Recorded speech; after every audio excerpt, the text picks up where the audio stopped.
أشهد أن لا إله إلا الله وحده لا شريك له وأشهد أن محمدا عبده ورسوله صلوات الله وسلامه عليه وعلى آله وصحبه ومن والاه بعد. Ikhwan fillah azanallahu wa iyyakum. Melanjutkan kembali pelajaran Taisir al-Usul pelajaran Syarah Al-Arba'in Nawawi. Melanjutkan kembali pelajaran Syarah Al-Arba'in Nawawi oleh Syekh Abdul Muhsin Ibn Muhammad Al-Qasim hafizahullah ta'ala wa ra'a wa hafizahu min kulli su' wa makruh wa barakallahu lahu wa liwalidayhi وذريته والمسلمين والمؤمنين والمؤمنات والغاسيات والمؤمنين.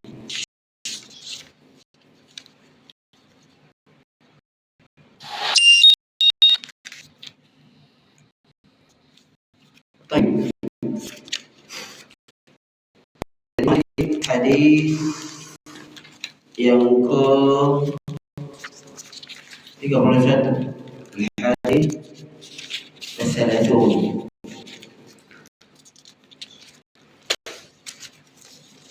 Dari jalan sahabat Abu Abbas Sahal bin Sa'ad as-Sa'idi radhiyallahu anhu, di mana ketika seseorang yang bertanya kepada Nabi sallallahu alaihi wasallam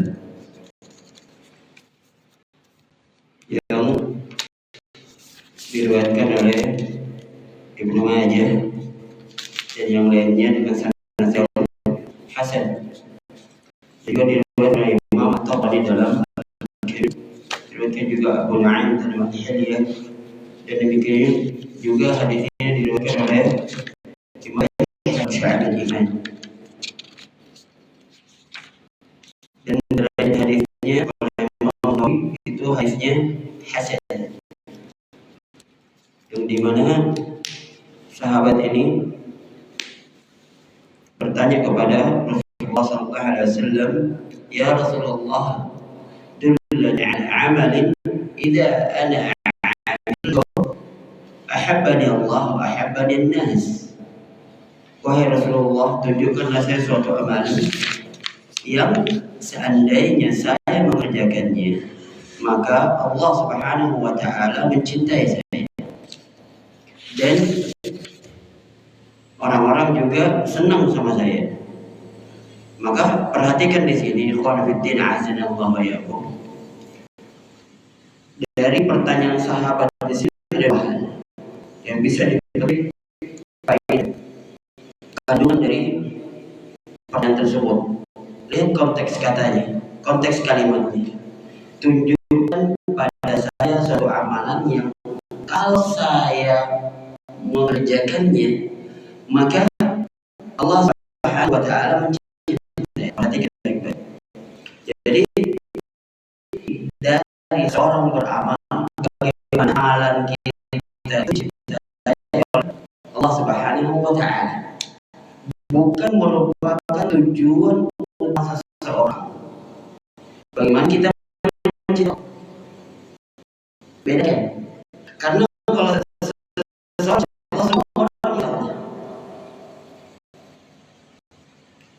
orang-orang yang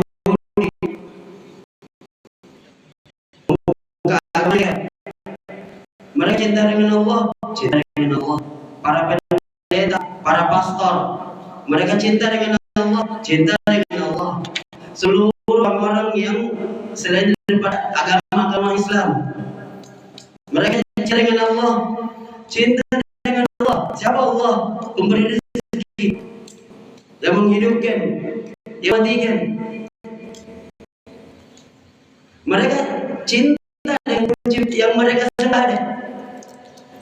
Mereka cinta dengan pemberi rezekinya. Mereka belum dapat. Siapa pemberi rezekinya? Paham dari sini? Jadi seluruh hamba-hamba Allah Subhanahu wa taala dari berbagai agama itu cinta dengan penciptanya. Siapa pencipta? Allah Subhanahu wa taala. Tapi bukan ini yang membedakan antara manusia satu dengan manusia lain. Yang membedakan apa? Bagaimana Allah mencintai perbuatan kita. Makanya di sini tunjukkan pada saya amalan, kata sahabat ini bertanya kepada Nabi, yang kalau saya mengamalkannya Allah mencintaiku. Berarti bukan amalan-amalan yang kita ini menunjukkan kita cinta kepada Allah. Bukan. Bagaimana amalan yang kita lakukan ini, perbuatan yang kita lakukan ini dicintai oleh Allah Subhanahu wa Ta'ala. Paham? Ya. Oleh karena itu beberapa ulama salaf mereka mengatakan, dan ini pernah di dalam tafsir Ibnu Katsir di jilid 1 halaman 359. Demikian juga di kitab An-Nubuwat di halaman 73. Kata para ulama salaf rahimahullah, "Laisa asy-syan an tuhib, laisa asy-syan an tuhib, walakin asy-syana kull asy-syan tuhib an tuhib." Bukan perkaranya kamu itu mencintai, akan tetapi inti dari suatu urusannya kamu itu mencintai, akan tetapi inti dari suatu urusan bagaimana engkau dicintai.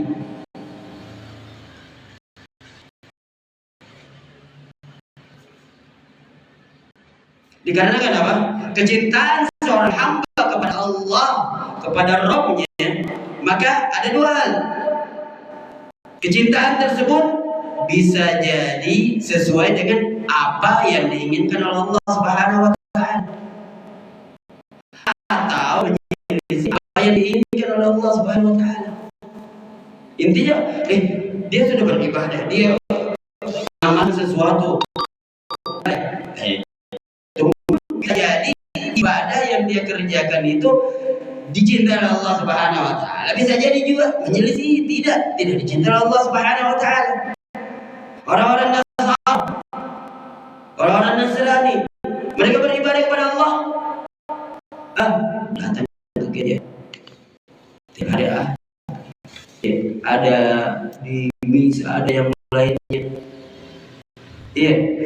Mereka cinta dengan Tuhanmu, cintanya dengan Allah. Kan mereka ada istilahnya Tuhan Bapa, Tuhan Ibu, Tuhan Anak. Tuhan Bapa itu Allah. Iya. Tuhan Anak itu Yesus Nabi Isa. Tuhan Ibu Maryam. Iya. Mereka cinta tak? Mereka cinta. Mereka menyanyi atas apa? Cinta. Pertanyaannya, apakah perbuatan tersebut Allah mencintainya? Jawabannya menyelisihi. Bisa dipahami? Baik. Demikian orang-orang Yahudi, mereka melakukan ibadah-ibadah dan yang lainnya. Bahkan dari kalangan kaum muslim yang beribadah, mereka tidak mengetahui hal yang dicintai oleh Allah Subhanahu wa Ta'ala. Tanyakan mereka, orang-orang yang berbuat bid'ah. Lawan daripada sunnah. Kalau dia sunnah berarti dia beribadah kepada Allah Subhanahu wa Ta'ala dengan mengikuti Rasulullah SAW. Tata caranya ibadah Rasulullah. Kalau seseorang dari kaum muslimin mengikuti ibadah, tata cara menyembah Allah Subhanahu wa Ta'ala sesuai dengan yang dicontohkan oleh Rasulullah SAW, tentu dicintai oleh Allah. Enggak? Pasti dicintai oleh Allah. Enggak? Yakin dicintai oleh Allah. Enggak? Yakin. Dalilnya surah Al-Imran ayat 31. Qul in kuntum tuhibbuna Allah fattabi'uni yuhibbukum Allah wa yaghfir lakum dhunubakum. Lanjutannya apa? Wa may yuti'illah wasil. La hawla wa la quwwata illa billah. Wa yaghfir lakum dhunubakum. Wallahu ghafurur rahim. La ilaha illallah. Katakan wahai Muhammad, jika kalian mencintai Allah, maka hendaknya kalian mengikuti saya. dalam segala aspek, mengikuti Rasulullah Sallallahu Alaihi Wasallam. Siapa saya di sini? Mengikuti Rasulullah. Apa efeknya? Apa hasilnya? Yuhibbukumullah. Maka Allah akan mencintai dia. Satu. Yang kedua, dan Allah mengampuni dosa-dosa kalian. Ya. Wallahu a'lam. Dan sesungguhnya Allah Subhanahu wa taala Maha Pengampun lagi Maha Pengasih. Perhatikan baik-baik di sini. Ya. Makanya para ulama mengatakan ayat ini adalah ayat mihnah, ayat ujian tentang apakah orang tersebut, hamba tersebut, kaum muslimin, orang per orang mencintai Allah Subhanahu wa taala. Buktikan. Bagaimana buktinya? Dengan mengikuti Rasulullah Sallallahu Alaihi Wasallam dalam segala aspek, dari segi akidah, dari segi manhaj, dari segi akhlak, dari segi muamalah, dari segi keyakinan, dari segi metode agama, manhaj, dari segi akhlak, bukan akhlak yang dibuat, sebagaimana akhlaknya Rasulullah SAW dan akhlaknya Rasulullah di Quran. Dan dia juga dalam hadis. Tapi intinya adalah dari segi muamalah, jual beli, segala hal. Baik. Jadi ini khawatirin azanallah ya.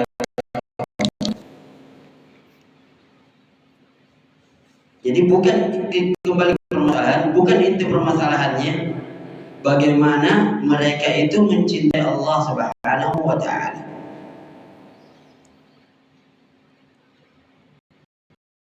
Dikali telah sebutkan tadi, orang itu juga ada, dia mencinta kepada Allah, tapi belum tentu Allah mencintai. Jadi rumusnya, kalau mau dicintai Allah Subhanahu wa taala, ibadahmu hendaknya engkau beribadah sesuai tata cara yang dicontohkan oleh Rasulullah Sallallahu Alaihi Wasallam. Maka engkau akan dicintai Allah. Kemudian yang kedua, engkau akan diampuni seluruh dosa-dosa. Jadi fokus utama kita adalah bagaimana Allah mencintai kita, bagaimana Allah ridhoi kita. Baik itu dari segi amalan hati, baik itu dari segi ucapan maupun berbagai macam anggota badan. Bagaimana mengetahuinya? Ya udah, dengan cara belajar. Bagaimana seseorang mengetahui kalau kita ini akhirnya cinta Allah? Ya, menuntut ilmu, mengetahui, mempelajari apa-apa saja sih hal-hal yang Allah Subhanahu wa taala cintai. Paham ini? Tayyib, barakallahu. Ini yang pertama. Yang kedua, dari pertanyaan sahabat bukan pada saya suatu amalan yang kalau saya mengamalkan maka Allah mencintai. Berarti ini sahabat memahami bahwasanya anna mahabbat Allah azza wa jalla al-'abd takun bil Syekh Shalih Al-Syekh di dalam Syarah An-Nawawi di halaman 367 ini menunjukkan bahwasanya pemahaman para sahabat kecintaan Allah Subhanahu wa taala kepada seorang hamba itu didapatkan dengan amalan, dibanding dengan perbuatan. Berbeda dengan pengakuan orang-orang Saudi. Sebagian dari mereka mengatakan bahwasanya ya, kamu dapat cintanya Allah Subhanahu wa taala cukup dengan hatinya kita ini bersih. Tidak perlu beramal, tidak perlu sholat. Pergi sholat kalau hatinya kotor, benar juga. Tapi kalau dia mengatakan jelas hati kita bersih, dia tidak sholat, tidak puasa, dia tidak beramal dengan amalan-amalan yang wajib. Dia menyelisihi Rasulullah SAW. Dia mengatakan bahwasanya kalau kecintaan Allah ya udah cukup dengan hati. Padahal amalan itu ada 3 hal. Ini adalah keyakinan Ahlus Sunnah wal Jamaah. Amal hati. Ingat, amalan itu ada amalan hati. Yang kedua ada amalan lisan, lidah. Yang ketiga sisanya amalan anggota badan. Amalan hati, contohnya apa? Beriman kepada Allah, masalah keyakinan ini. Beriman kepada malaikat, rukun iman. Mengimani seluruh apa yang Rasulullah SAW turunkan. Tercontoh amalan hati, dia ikhlas kepada Allah Subhanahu wa Ta'ala. Yang merusak apa? Riya. Amalan hati semua. Dia mau dilihat, dia mau didengar. Amalan hati lagi. Dia dengki, dia iri, dia hasad. Ini amalan hati semua ini. Dan banyak lagi hal yang merusak dengan amalan hati. Amalan lisan, zikir, berkata dengan kata-kata yang baik, memuji Allah, menasihati orang, amar ma'ruf nahi munkar, memerintahkan kebaikan, melarang dari kejahatan, keburukan, yang berlandaskan Al-Quran dan Sunnah. Itu lisan semuanya. Dan yang lain merupakan amalan dan amalan anggota badan. Rukun apa? Seperti syahadat, puasa, salat, haji. Itu. Dan ada amalan yang memang mengumpulkan antara seluruhnya. Salat mengumpulkan seluruhnya. Amalan hati, ikhlas kepada Allah Subhanahu wa Ta'ala. Kemudian amalan lisan dengan isi-isi kandungan salat kita apa? Kita mengucapkan memuji Allah Subhanahu wa Ta'ala. Terdapat juga kandungan di dalam ucapan tersebut.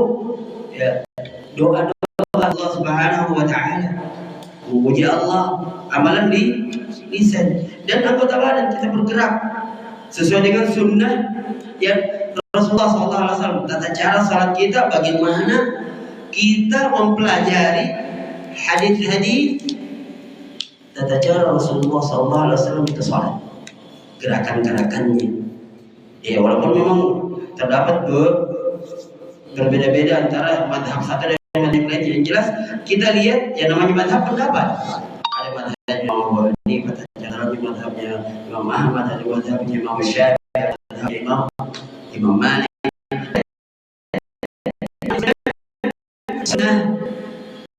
Dengan Rasulullah dari madhab-madhab tersebut. Jadi tidak fanatik. Pokoknya saya mau dengan madhabnya Syafi'i, pelajari madhabnya Syafi'i. Ini susah. Pakai. Karena di Indonesia madhabnya Imam Syafi'i. Imam Syafi'i kan meninggal beliau lahir di Gaza. Gaza berarti Filistin. Meninggalnya di Mesir. Kenapa di sini di Indonesia kebanyakan Syafi'i? Kebanyakan para orang itu belajar kongsi. Kalau di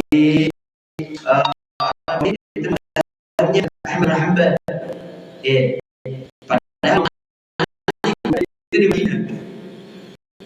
Imam Malik di Madinah, tapi fikihnya negaranya mereka mulai dari pengadilan segala macam di Saudi itu Hanbal, Ahmad bin Hanbal. Tapi kebanyakan para ulama di sana menjadikan patokan saja dari segi fikih. Dan dalam segi hukum ketatanegaraan. Akan tetapi kalau umpamanya menyelisih pendalilan, kan dalilkan Rasulullah. Al-Quran dan Sunnah, mereka mengambil apa? Pendalilan dari madhab yang lain. Yang sesuai mencocoki apa? Dalil, mencocoki Rasulullah Sallallahu Alaihi Wasallam. Begitu dalam beribadah, begitu dalam beramal. Karena kalau kita mendahulukan pendapat mazhab dibandingkan dalil, berarti apa? Mendahulukan apa selain Rasulullah SAW. Bisa jadi itu yang dicintai oleh Allah. Tapi kita mendahulukan dalil, Al-Quran dan Sunnah, mendahulukan sabdanya Nabi, otomatis apa? Pasti dicintai oleh Allah Subhanahu Wa Taala. Dalam surah Al-Imran ayat 31. Demikian dalam beribadah. Tayyib, barakallahu fiik. Kalau mau dibilang imam mazhab adalah manusia, tayyib manusia. Bisa benar, bisa salah. Tapi kalau Nabi juga manusia, tapi beliau mendapatkan wahyu, dan imamul mazhab kembalinya kepada siapa? Seluruhnya kepada Rasulullah SAW. Di dalam mereka berpendapat. Jadi dahulukan pendapatnya Rasulullah. Tayyib. Jadi cara mendahulukan pendapat Rasulullah karena mereka para ulama. Dari berbagai mazhab, kita yang belakangan ini menimba ilmu dari para ulama dalam memahami hadis. Barakallahu fiik.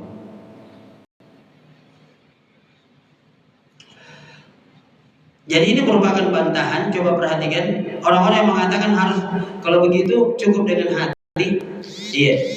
Mereka berdalilkan dengan firman Allah Subhanahu Wa Taala, wa'budullaha hatta yaqin. Sembahlah Allah Subhanahu Wa Taala hingga datang keyakinan pada dirimu. Sudah tahu ini? Sudah tahu? Wa'budullaha hatta ya'tiyakal yaqin. Wa'bud rabbaka. Sudah? Wa'bud rabbaka. Wa'bud rabbaka hatta ya'tiyakal yaqin. Sembahlah Rabb kamu, Tuhan kamu, hingga datang keyakinan. Kata mereka, saya tidak perlu sholat lagi. Tingkatan itu sudah tinggi. Tingkatan hakikat. Kalau ma'rifah itu hanya tingkatan-tingkatan orang yang mengerjakan amalan-amalan yang zahir. Kalau saya sudah tidak perlu lagi. Sudah namanya tingkatan wali nuju apa istilahnya itu? Gak perlu sholat lagi. Karena saya sudah yakin. Saya menyembah Allah Subhanahu Wa Taala di atas keyakinan. Lihat tafsirnya di dalam surat Al-Hijr ayat 99. Wa'bud rabbaka hatta ya'tiyakal yaqin. Sembahlah Rabbmu, Tuhanmu, hingga datang keyakinan. Pada surat Al-Hijr paling terakhir ini di halaman 260. Berarti kanan atau kiri? 267. Kanan atau kiri? Sebelah kanan paling atas atau tengah ini. 1, 2, 3, 4, 5, 6. Karena dibariskan 6. Perhatikan dalam tafsir dari internetnya. Bagaimana caranya melihat? Anda langsung kesimpulan aja, singkatan. Di situ beliau mengatakan bahwasanya, coba perhatikan, orang yang paling yakin kepada Allah Subhanahu Wa Taala siapa? Rasulullah Sallallahu Alaihi Wasallam. Sampai-sampai Rasulullah Sallallahu Alaihi Wasallam beribadah kepada Allah Subhanahu Wa Taala, pecah-pecah kakinya. Berdarah tumitnya. Artinya Rasulullah sholat paling dahsyat sholatnya. Rasulullah puasa paling dahsyat puasanya. Puasa Ramadannya kadang biasa puasa misal nyambung sampai subuh. Walaupun ini khusus Rasulullah. Yang lain makruh. Ada yang mau nyambung sampai subuh. Jadi waktu bukanya sama waktu sahurnya satu tempat pada saat sahur. Itu Rasulullah puasa misal namanya nyambung. Jadi bukannya di maghrib. Tapi ini kata para ulama, dan ini yang kuat Allah Ta'ala alam, kekhususan Rasulullah Sallallahu Alaihi Wasallam, karena beliau memang kuat. Bagaimana lihat zakatnya beliau? Zakat yang wajib, zakatnya yang ditanya. Bagaimana hajinya beliau? beliau berjihad, beliau beribadah dengan yang lainnya. Dengan artinya Nabi SAW amalannya dahsyat, beramal lebih baik dari seluruh makhluk ini. Lihat para Nabi beribadah kepada Allah Subhanahu Wa Taala, beribadah dengan beramal dahsyat ibadah. Orang yang paling baik hati, orang yang paling ikhlas, bersih kepada Allah Subhanahu Wa Taala. Jadi ini merupakan ibadah yang dilakukan, katanya kalau hatinya baik tidak perlu beramal, salah besar, menyelisih apa yang para nabi, para rasul dan Rasulullah SAW sendiri amalkan, melakukan, contohkan. Paham? Jadi oleh karena itu kata keyakinan si wa'budullah hatta ya'tiyakal yakin, subhanallah. Dan keyakinan artinya apa? Ayo al-maut. Karena di sini di dalam penafsiran ditafsirkan oleh Abu Abbas dan yang lainnya, yaitu al-maut. Sebab Allah Subhanahu Wa Taala sampai kematian, sampai meninggal. Paham?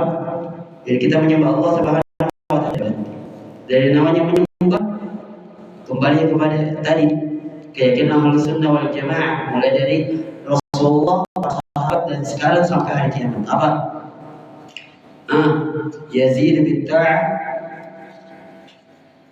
wa yanqus bil ma'siyah. Yaitu al-i'tiqad bil qalb wal nutq bil lisan wal 'amal bil jawarih wal jinan. Yazid keyakinan dengan hati, diucapkan dengan lisan, dan diamalkan dengan anggota badan. Bertambah keimanan dengan berbuat ketaat kepada Allah, dan kurang keimanan dengan bermaksiat kepada Allah Subhanahu Wa Taala. Ini keyakinan Ahlus Sunnah. Baik, lanjut. Baik. Oleh karena itu di sini perhatikan firman Allah Subhanahu Wa Taala di surat Al-Maidah ayat 54. Fasawfa ya'tillahu biqaumin yuhibbuhum wa yuhibbun. Adillatin 'alal mu'minin, 'izzatin 'alal kafirin. Yujahiduna fi sabilillah. Maka Allah Subhanahu Wa Taala akan mendatangkan suatu kaum yang mereka itu yuhibbu, yang Allah Subhanahu Wa Taala mencintai mereka, mencintai kaum tersebut. Wa yuhibbuna, dan mereka kaum tersebut mencintai Allah. Coba lihat garis bawahi kata apa? Cinta.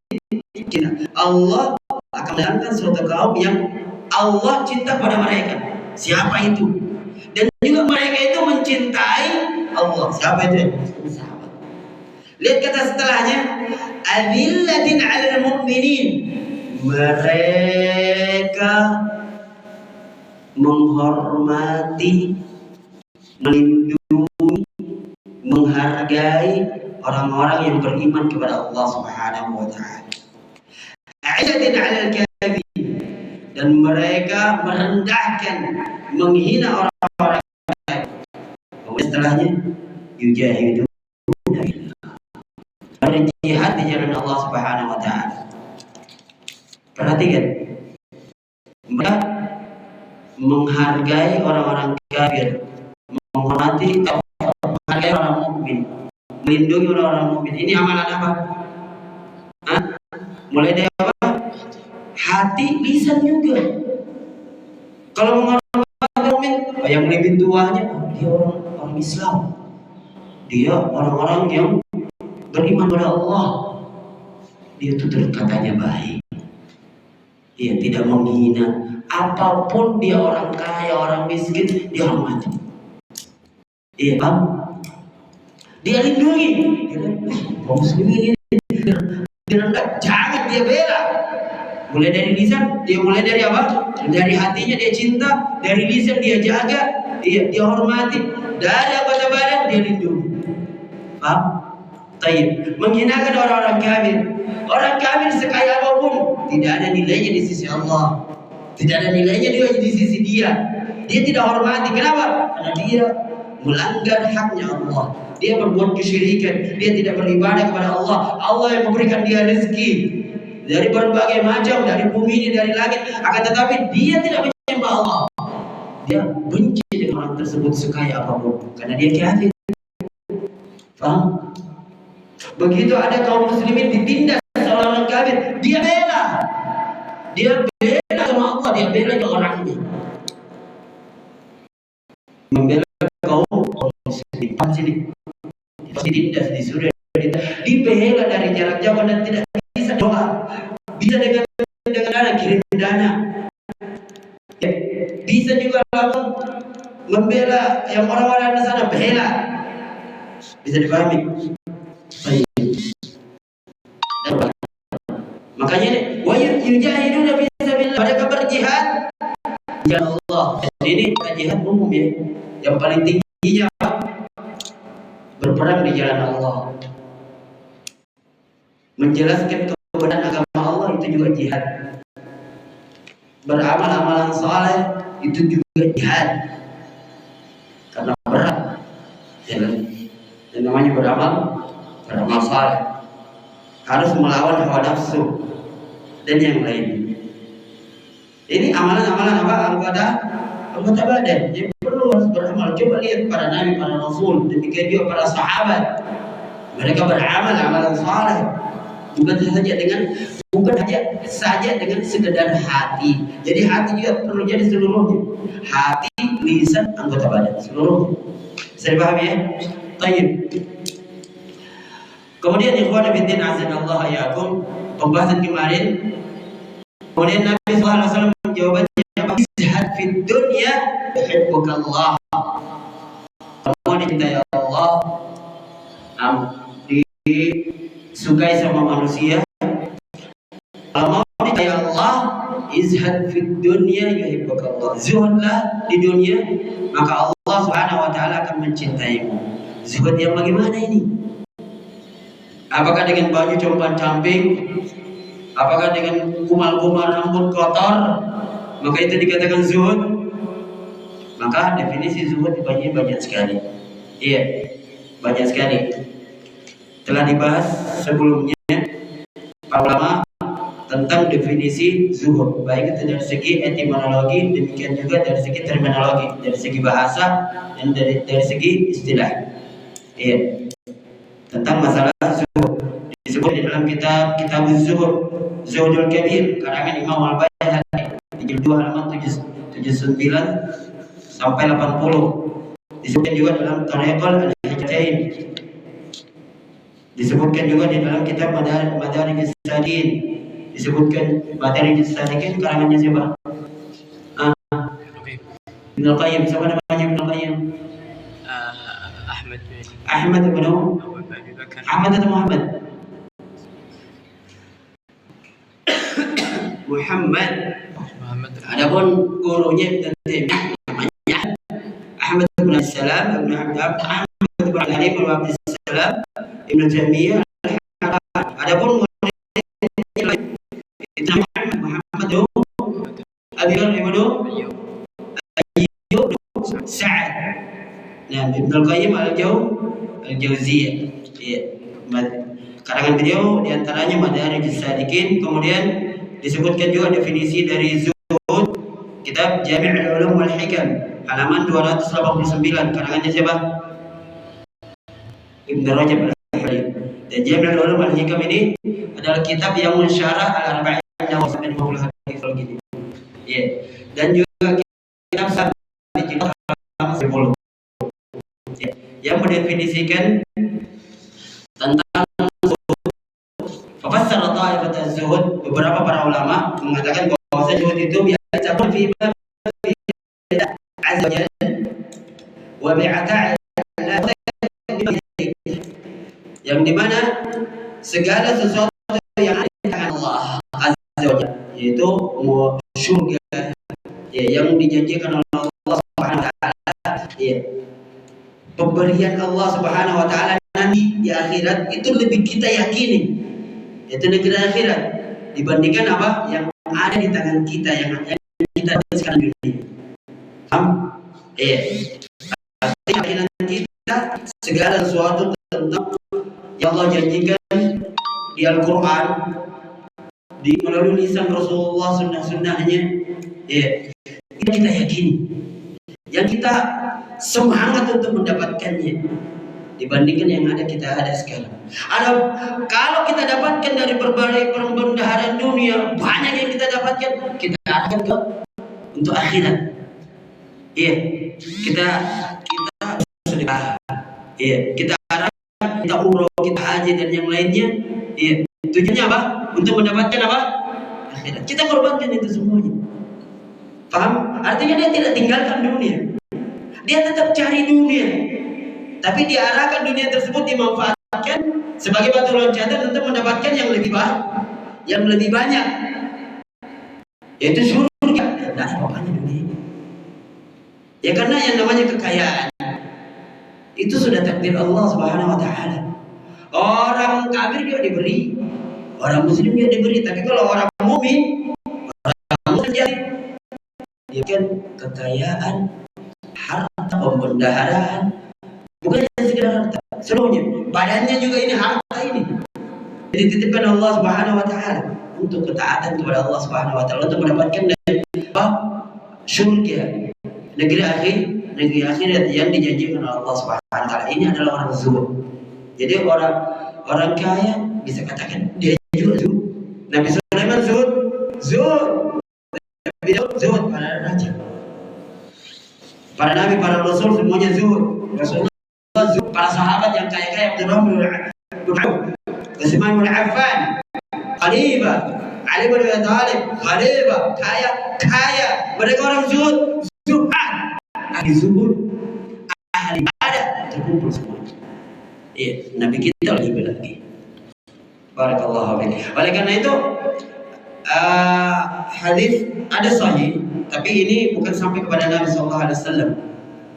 Tapi sampai kepada sahabat Abi Muslim Al-Khawlani. Sebenarnya kemarin diriwayatkan oleh Imam Ahmad dalam Az-Zuhud halaman 18.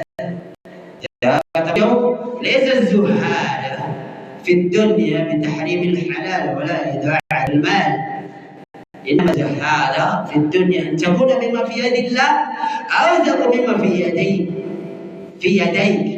Fa idha asabta bi musibatin kunta ashad raja'a li ajliha wa dakhilha min annaha law baqaita lak." Beliau bukanlah ahli zuhud di dunia dengan mengharamkan yang halal. Artinya hal-hal yang halal dia tidak, ini halal sudah jelas. Ya. Menikah halal, saya tidak mau menikah. Ya. Makanan-makanan yang enak halal, saya tidak mau makan itu. Saya zuhud, bukan zuhud itu. Ya, bukan menyanyiakan harta.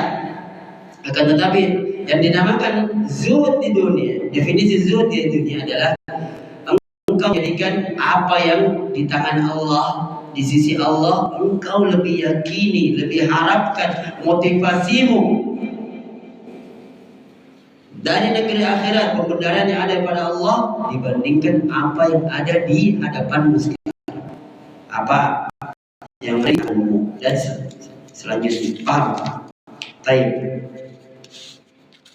Kemudian yang kedua, ada yang menafsirkan zuhud dengan al-i'rad 'anil haram wal iktifa' bil halal wa hadhihi tariqa man qala inna kull muqtasid min 'ibadillah zahid, ay kullu man ibta'ada 'anil haram wa aqbala 'anil halal faqtasara 'ala innahu zahid.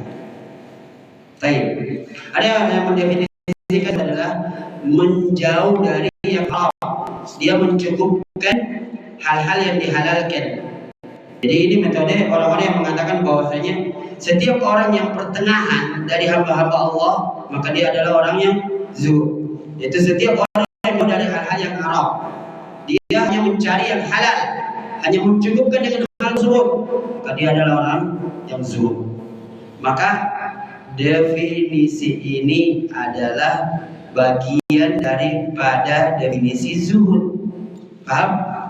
tapi bukan ini yang dimaukan oleh syariat. Faham? Baik, ini masuk dari bagian daripada definisi zuhud. Kemudian definisi yang ketiga yang mengatakan bahwa zuhud itu, ya, dan ini kebanyakan orang-orang awam, kebanyakan manusia. Kalau kita katakan awam, dari kata awam, keumuman manusia mendefinisikan zuhud adalah tarku dunia wal iqbal ala al-akhirah. ترك الدنيا بفضول مباحاتها والإقبال على الآخرة والتعبد. طيب, artinya dia meninggalkan dunia dan fokus kepada akhirat. Dia meninggalkan hal-hal yang mubah, ya, hal-hal mubah, nikah, ya, yang enak-enak, makanan-makanan yang enak, rekreasi dan yang lainnya. Kemudian dia fokus pada ibadah saja, ibadah terus. Dia tidak kerja. Iya, fokus untuk ibadah katanya, negeri akhirat. Betul ya, banyak compang-camping, makanan sama orang, iya, tumpah. Mau saya iya, haji, umroh, yang lainnya. Baik. Maka kita katakan apa? Ini adalah definisi yang salah besar. Definisi yang keliru. Kenapa? Lihat Nabi Rasul, lihat Nabi Sulaiman, lihat Nabi Daud, lihat Rasulullah SAW, lihat para sahabat ridwanullah ta'ala alaihim radhiyallahu anhum wa radhahum. Mereka adalah penghulu-penghulu panutan kita dari orang-orang yang zuhud. Mereka tinggalkan dunia? Tidak. Mereka meninggalkan hal-hal yang mubah yang dibolehkan Allah Subhanahu wa taala. Hal-hal yang dihalalkan oleh Allah Subhanahu wa taala. Kalau kita katakan mubah, boleh artinya. Ya, definisi lainnya apa? Halal yang dihalalkan oleh Allah. Nabi Sulaiman berapa istrinya? Ada yang mengatakan 1000 dengan selir-selirnya. Nabi Daud berapa istrinya? Dikatakan 100. Rasulullah berapa istrinya? 12 dan 9. Iya. Para sahabat berapa istrinya? Ada yang 4. Ada yang mengatakan, iya, lebih dari itu tapi tetap 4. Sisanya apa? Ganti, ada kawin cerai. Budaknya banyak. Mereka bukan orang zuhud bahkan ahli zuhud. Akan tetapi mereka beramal terhadap apa-apa yang Allah Subhanahu wa taala cintai dan ridha. Dan mereka tetap ambil bagiannya yang Allah Subhanahu wa taala berikan dari kehidupan dunia ini. Akan tetapi mereka jadikan dunia ini sebagai terahnya untuk mencapai negeri akhirat. Oleh karena itu dalam firman Allah Subhanahu wa taala dalam ayat 27, wa bada'u bihi wa la tansa nasibaka minad dunya. Carilah terhadap apa-apa yang Allah Subhanahu wa taala berikan kepada engkau dari negeri akhirat. Berarti fokusnya apa? Akhirat. Wasasibaka minad dunya. Jangan merupakan bagianmu dari dunia. Artinya dunia yang Allah Subhanahu wa taala berikan kepada kita, kita arahkan kepada akhirat. Bukan seimbang juga. Tapi fokusnya orang yang zuhud adalah fokusnya adalah akhirat. Kalau dia dapat dunia, bagian dari dunia, arahkan kepada akhirat. Jadi dia bukan hal-hal yang tidak bermanfaat untuk akhirat. Hatinya fokus pada kemudian yang kemarin ada para ulama tafsir menafsirkan tentang masalah zuhud, dan ini adalah ucapan juga Syekhul Ibnu Taimiyah rahimahullah. Beliau namanya Ahmad bin Abdul Halim bin Abdul Salam terbalik Ibnu Taimiyah Al-Harrani Ad-Dimashqi. Kata beliau, dan ini yang paling baik di dalam mendefinisikan tentang masalah zuhud, dari kandungan hadis-hadis, demikian juga yang ditunjukkan kandungan dari ayat-ayat Allah Subhanahu wa taala dalam firman-Nya. Demikian juga ini adalah pemahaman para sahabat dan keadaan para salafus saleh radhiyallahu anhum, ulama as-salaf yang dahulu yang saleh. Mereka mendefinisikan tentang zuhud adalah az-zuhdu tarku ma la yanfa' fil akhirah. Az-zuhdu tarku ma la yanfa'u fil akhirah. Meninggalkan segala sesuatu yang tidak bermanfaat di negeri akhirat. Ya. Ini disebutkan dalam Majmu' Fatawa jilid 10 halaman 615 dalam kitab Madarijus Salikin karangan Ibnu Qayyim di jilid 2 halaman 10 disebutkan juga dalam Iddatus Sabirin halaman 226. Ya. Jadi dari sini ikhwan fillah azanallahu yakum, siapa saja orangnya, siapa saja yang hatinya itu fokusnya kepada akhirat, motivasinya kepada akhirat, dia tidak beramal kecuali dia akan introspeksi dulu apakah perbuatan tersebut, amalan tersebut bermanfaat, dapat pahala dari negeri akhirat atau enggak. Kalau tidak bermanfaat bagi dia untuk negeri akhirat, maka dia tinggalkan. Maka dia itu adalah orang yang zuhud. Paham? Ini nih, ini rumusnya. Dilihat keyakinanku, ucapanku, tindakanku dapat pahala enggak? Dicintai Allah, diridhai Allah, maka dia orang yang zuhud. Kalau dia mau melakukan sesuatu bermanfaat untuk akhirat tadi, bermanfaat, jangan. Dia orang yang zuhud. Sekaya apapun dia, paham? Walaupun dia orang kaya, walaupun dia orang sibuk, walaupun dia melaksanakan kegiatannya hal-hal yang mubah,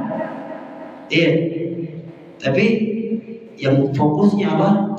Kalau dia fokus utamanya sibuknya kegiatannya hal-hal yang bermanfaat untuk akhirat, maka dia adalah orang yang zuhud. Paham tak? Lihat Nabi SAW bercengkerama dengan istrinya, hal-hal yang mubah, bercengkerama dengan anak-anak, mubah, demikian juga para sahabat. Ya, makanya kadang-kadang para sahabat begitu ketemu dengan Rasulullah, ya Rasulullah, ketemu dengan engkau di halaqah, di majelismu, kita mengingat akhirat. Begitu kita pulang, sekarang kita sudah bercengkerama dengan istri, anak, lalai, lupa dengan akhirat. Apa kata Nabi? Apa jawabannya Nabi? Sa'atan ba'da sa'at. Diriwayat Imam Muslim, Sahih Muslim dan nomor hadis 2750.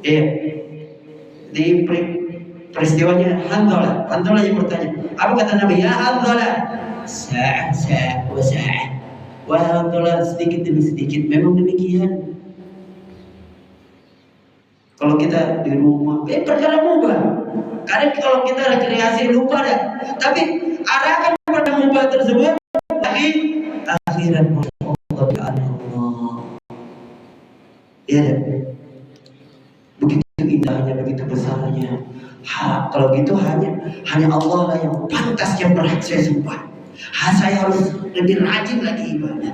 Saya ini sehat, badan saya sehat, harus lebih optimal lagi ibadah. Saya harus olahraga mubah, fitness mubah. Kita arahkan, niatkan untuk ibadah supaya saya kuat untuk ibadah, supaya saya kuat untuk menghafal, supaya saya kuat untuk sholat malam, sholat wajib dan lain-lain, kuat untuk berjalan ke sini. Paham? Saya makan mubah. Dia pilih makanan yang sehat. Jangan sampai dia cari makanan yang haram, apalagi yang bisa menyebab bahkan yang halal juga tapi menyebabkan badannya rusak, badannya sakit. Dia pilih-pilih. Dia pilih yang masuk di mulutnya supaya apa? Dia sehat. Diarahkan apa? Supaya saya kuat beribadah, supaya tidak sakit, supaya saya kuat untuk melakukan ketaatan kepada Allah Subhanahu wa taala. Paham? Maka dia adalah orang yang zuhud. Dia kerja ibadah, bisa jadi ibadah. Masalahnya mubah, dia niatkan ibadah. untuk memberi makan anak istri supaya tidak minta-minta. Ibadah supaya saya bisa bersedekah, saya supaya bisa haji, bisa umroh, bisa membantu orang-orang yang membutuhkan. Masya Allah, maka dia orang yang zuhud. Nah, barakallahu fiik. Jadi kebalikannya bukan zuhud orang yang compang-camping, pakaiannya orang yang lusuh, orang yang dia minta-minta donasi kiri kanan, bukan untuk keperluan masyarakat umum ibadah, tapi untuk keperluan pribadinya. Bukan dia bisa bisnis kok, atau dia kerja sama orang lain, bukan dengan minta-minta untuk dirinya. Faham? Iya. Barakallahu fiik. Atau memang kadang ada memang orang, iya, di zaman dahulu dia orang kaya, dia lagi saya mau cari ada ulama, Sufyan Ats-Tsauri, ada raja, dia langsung bilang, ya udah saya gaji kamu, kehidupan sehari-hari mau per bulan saya tanggung. Tugas kamu mengajarkan manusia. Ada gitu, ada di Saudi, masya Allah, orang berlomba-lomba jadi ulama karena tenang. Dia tujuannya apa? Bukan dunia. Negara sudah tanggung, makanya harus diperbaiki hatinya juga. Jadi ustaz, perhatikan, bukan karena amplop. Mau banyak jamaahnya, mau satu orang sama saja. Bukan karena dia mau mengajar, karena orang-orang kaya yang diajar. Tujuannya supaya nanti saya bisa bangun travel. Orang-orang kaya masuk pada saya, ikut ke jamaah saya, perbaiki. Akan tetapi dia bangun travel, tujuannya apa? Melayani tamu-tamu Allah Subhanahu wa taala. Niatkan dengan kebaikan. Hasilnya arahkan ke pesantren. Orang yang tidak mampu digratiskan. Sedekah bagi warga kiri kanan, perbaiki hal tersebut. Bukan karena meraup pundi-pundi harta kaum muslimin demi kepentingan pribadinya, untuk kekayaan pribadi. Bisa paham ya? Barakallahu. Nah, kita juga sampai sini, masya Allah, sudah jam 12. Ini pembahasan yang bagus, mudah-mudahan kaum muslimin baik yang offline maupun online mendapatkan manfaat tentang definisi dari zuhud yang benar, bukan zuhud yang bid'ah, yang diada-adakan. Iya, sesuai dengan zuhud yang dicontohkan oleh para nabi, para rasul, dan generasi-generasi pengikutnya mereka masing-masing, terutama Rasulullah Sallallahu Alaihi Wasallam. Demikian juga yang ada di para sahabat. Itulah kebenaran yang mutlak yang perlu kita ikuti di generasi yang sampai hari kiamat, karena kita ini adalah umatnya Rasulullah Sallallahu Alaihi Wasallam yang paling terbaik di generasi para sahabat, generasi Rasulullah. Ada memang ditakdirkan di generasi sekarang, di generasi yang generasinya Rasulullah, para sahabat, kemudian muridnya, tabi'ut tabi'in, dan wa man tabi'ahum bi ihsan ila yaumiddin, dan siapa saja yang mengikuti mereka, tiga generasi ini, sahabat, muridnya sahabat tabi'in, dan atba'ut tabi'in, tabi'ut tabi'in. Dan kita dinamakan apa? Atba'ut tabi'in. Wa man tabi'ahum bi ihsan, orang-orang yang mengikuti mereka dengan baik. Iya, sampai kapan? Sampai hari kiamat. Jadi generasi sekarang kalau mau jadi orang yang terbaik, ikuti mereka yang tiga generasi ini, generasi emas. Ya, sahabat, tabi'in, tabi'ut tabi'in. Paham? Jadi berlaku sampai setelahnya, sampai hari kiamat. Nah, naktafi bihadzal qadar. Subhanaka Allahumma wa bihamdik, asyhadu an la ilaha illa anta, astaghfiruka wa atubu ilaik, walhamdulillahi rabbil alamin. Assalamualaikum warahmatullahi wabarakatuh.